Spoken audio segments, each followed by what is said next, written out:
सब लोकलोचन आप सब गाँ गहली कला लोकायित अनुसार रही कला को पुनर्जीवित करने जटिला महोत्सव स्थापना कर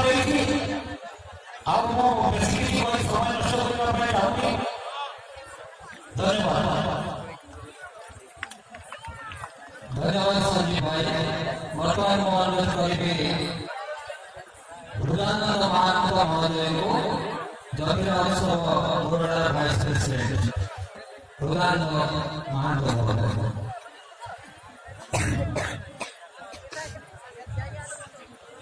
आज एक महामेलन मंच उपस्थित समस्त वरिष्ठ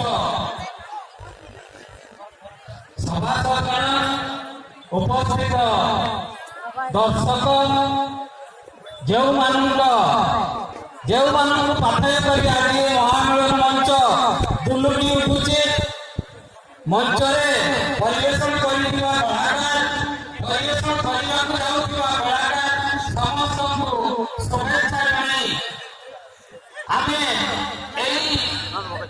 महामेलन महोत्सव जटिला महोत्सव कर जो उद्देश्य रखी संक्षेप